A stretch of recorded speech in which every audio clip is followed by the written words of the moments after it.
So which is better, meeting women out and about in everyday life, going into places at night like bars or clubs that are specifically designed to increase your chances of running into women? In my personal experience, day game is king, and I'm going to be giving you a few reasons why. Obviously, a lot of this is going to be grounded in evolutionary psychology. By the end of this, you should have a firm understanding of why it's far better to meet a woman in the aisles of a grocery store than the club or a bar. Sound good enough? Let's go. While it's true that you do have a much higher chance of running into attractive women in places like bars or clubs that are literally designed to help them gather in one place for you, they do have some massive glaring downsides that for whatever reason no one ever thinks about. The first is the obvious, which is the financial barrier to entry. Unlike meeting a woman out and about in your everyday life, it actually costs money to go to the bar or the club. And all your money does is grant you access to these women. It doesn't even guarantee success with them.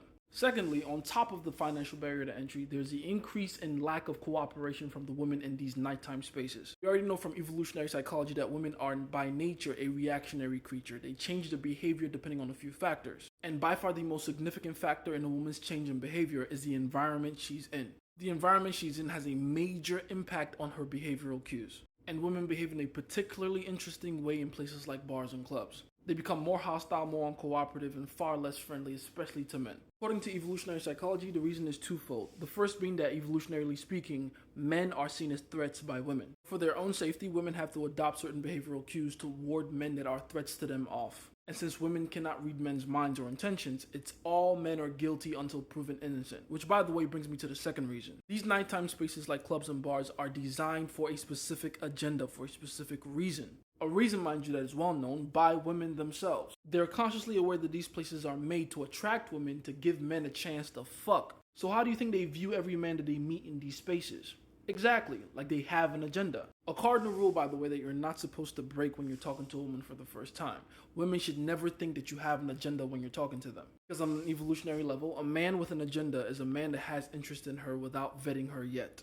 AKA a man of lower evolutionary and social value. To put it simply, to meet a woman in the club is to tell her without using words, I'm here to fuck you. If you were to run into that exact same woman in a different environment in the daytime, she can't assume that agenda on you. Especially if you can run really good game and get her to chase your validation, you can get away with creating the narrative that she's the one that had to earn you.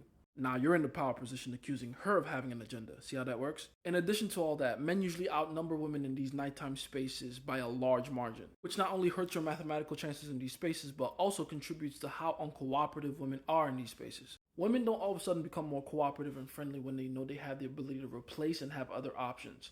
Frankly, no one does. Yet another reason why women have absolutely no incentive to be nice to men in clubs or bars. Those exact same women, if you were to run into them at the daytime in a different environment where you're truly a once-in-a-lifetime opportunity to her, would all of a sudden become the sweetest, kindest, most caring kind of girls you've ever met.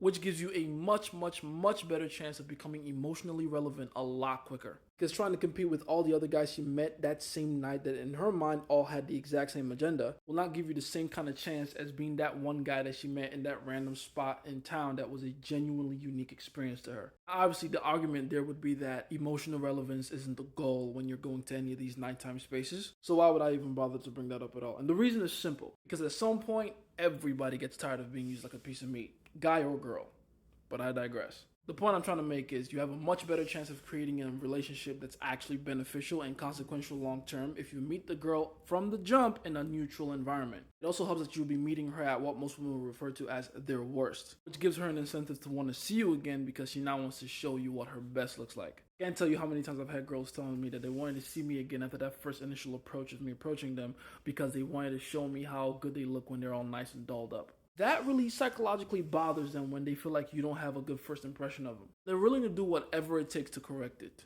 Use that to your advantage. Last major reason I'll give you for why I prefer day game over night game, and in my opinion this is one of the most important ones, is the presence of alcohol. Contrary to popular belief, communication, especially between the sexes, is already a complex enough process. A lot of things get misunderstood, misconstrued, lost in translation, etc. The last thing you want to do, as fragile as the communication between men and women are, is to add something into the mix that makes it even more complex. This is why alcohol in particular does nothing but put you in a particularly compromising situation with women.